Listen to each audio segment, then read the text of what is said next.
And I'm here to, I'm sure you've all heard their stories. And like, you know, like some people, as I've told this story many times, I'm sure my wife is like, oh, not again, right?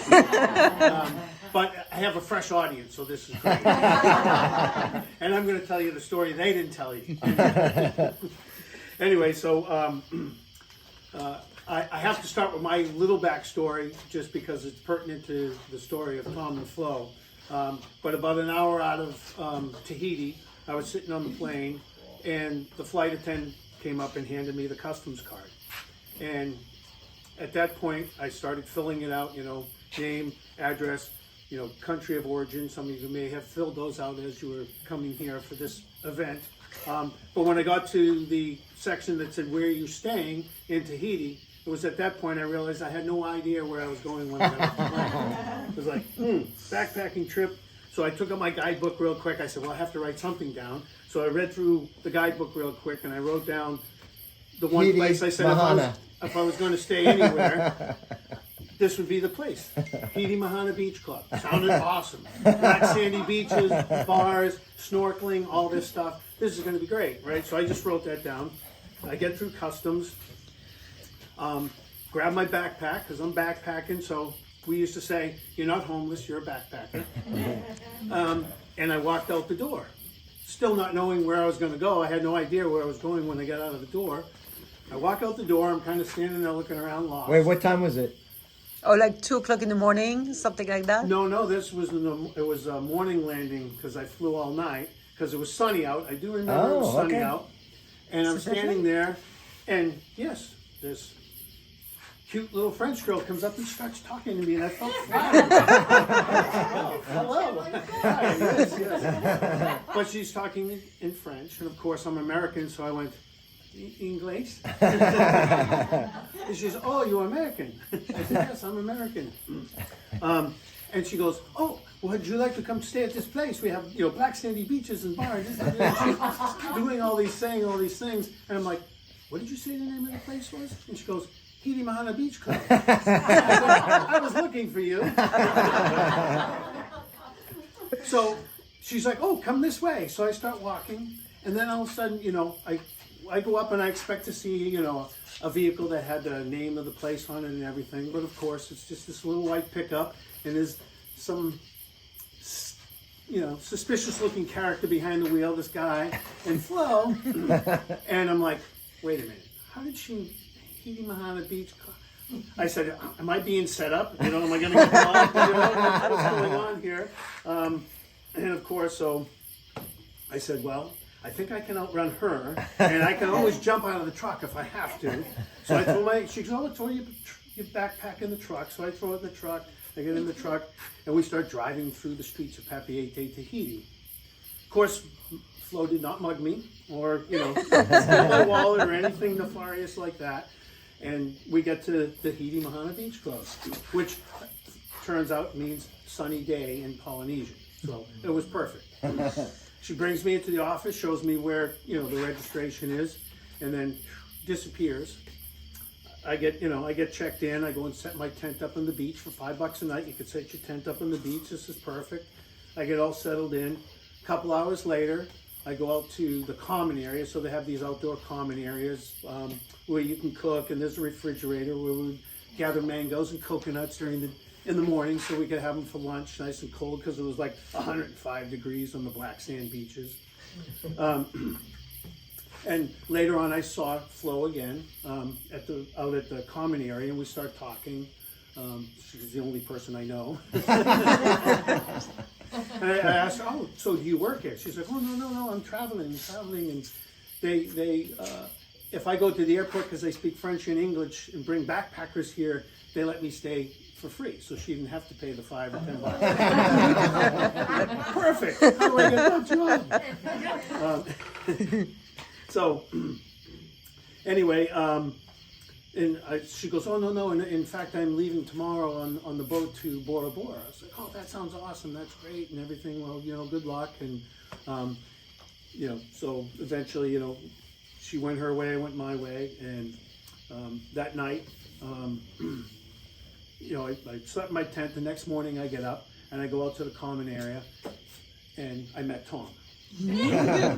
Tom was sitting there, and there were several other people from all around the world, people from Germany, people from England, people from Canada, et cetera, et cetera. And, Tom and I start chatting. So this is just a little... Oh my God! Wow. Yeah, okay. So, so this is the Black Sand Beach. This is the Tahiti Mahana Beach Club, which was wow. pretty awesome. And this is where we spent a lot of our time, the bar at the Tahiti Mahana Beach Club. And at that time, Tom, right here, and I. Oh, that's okay. Just carry on. Hey, there was a deposit on All that. right. We gotta get to drinking those quick. So, Tom and I, being the only Americans there, we kind of struck up a friendship, and we started, oh, you want to go to town? We had kind of the same idea as our first day, on a year-long journey. So we started, exploring Tahiti together, going to waterfalls and doing fun things like that. And eventually we decided to, do the same thing that Flo had talked about and get on the boat out to the outer islands of French Polynesia. Now, these are not ferries, these are cargo ships, which we, called rust buckets. This is the Tamahani 4, and we figured the other 3 sank.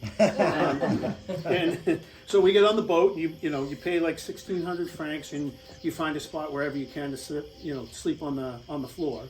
And we went off to Bora Bora. So Tom and I get our first day in Bora Bora. We rent bikes to tour the island. Well, Bora Bora is 5 miles long and about 2 miles wide, and it took us about 2 hours to see the whole island.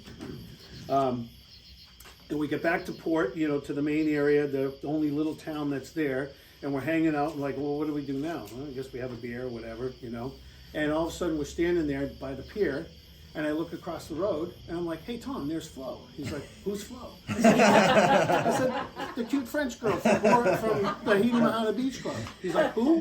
I'm like, it's Flo. And so we'll wave, and Flo waves over to me, and we walk across, and we start talking. And, and Flo's saying, oh, where are you guys staying? And we're like, oh, we're up at Chez Marie's, camped on the beach. And she goes, I don't like the place I'm staying. And we're like, oh, there's, several of us from the Tahiti Mahana Beach Club hanging out there. And she goes, I think I'd come up there. And we're like, yeah, come on up. It's great, sure. And then, we part ways. And sure enough, about 2 hours later, Tom and I are back at our tents, sitting at the beach.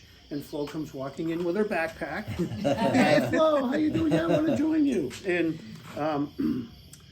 So here's our tents. That's my tent, and I believe that that's your tent, and Tom's tent is right there. So we're all camped out at Chez Marie's in Bora Bora, right? So there's a group of us there, and we spend, Tom took this picture of me hanging in my hammock right on the beach, which is something, that was the one thing I had vision in my mind to do in the South Pacific. That was my fantasy, hang in a hammock with a coconut in my hand, and a beer, and hanging on the beach. I said, Tom, you got to take this picture. Okay, great. So we do all there is to do in Bora Bora, go to Bloody Mary's, everything, and Hotel Sofitel, we sneak in for happy hour and get drinks, right, because it's all we could afford, until they realized we didn't have any money, and then they stopped serving us. So true. Right? So we hang out there, and we have the French soldiers one night gave us the case of beer, and we had quite the party on the beach till the hours of the morning, which was a lot of fun.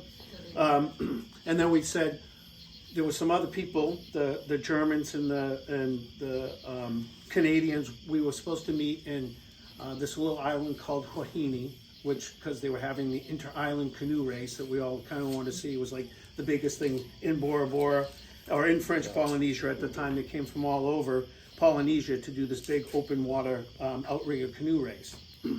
So we hop on the boat, and I believe this is the very first picture I ever had of Flo sitting on the floor here as we're getting ready to depart from the rust bucket from Bora Bora to Huahine. And she's preparing, and Tom was over here hanging out. And so we head out from Bora Bora to Huahine. Well, we get there, Huahine, in the middle of the night. It's dark. It's pouring rain. That's so it is true. torrential downpour, right? And Remember? it's fully booked with Yeah, canoe and racing. Yeah. right, and because of the Big Island Canoe Race, there's nowhere to stay, and we don't want to set up our tents because it's literally a torrential, tropical rainforest, downpour, and there's a group of us, like 10 of us, wandering around in the dark in Wahine trying to find a place to stay. Well, eventually, you remember Carla dragging her suitcase. She was the only non-backpacker. yes. She was from Brazil, remember? Yes, She had a yes. suitcase, and we all got our backpacks. We got rain covers and raincoats, and she's in shorts and a t-shirt dragging her suitcase through the mud. Like, oh, what are we doing with these crazy people? Anyway, so we finally found a place to stay. Lodging was very limited, and it took us hours and hours, and we're soaking wet and everything like that. But we finally did find a place to stay. We were looking for our friends who were staying here in this little grass hut. Anyway, For free. so that night,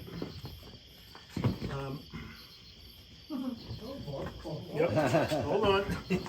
So we finally found a place to stay, and I have to say, it was that night, when the first night in Wahine was the first time Tom and Flo never slept together.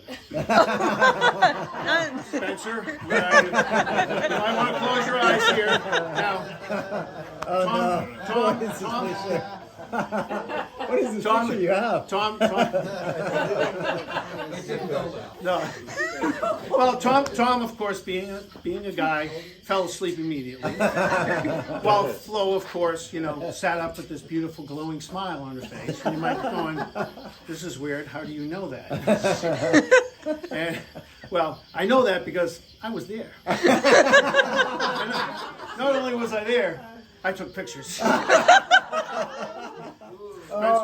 So without Spencer, further your ado, eyes. here's Tom and Flo's first night together in paradise.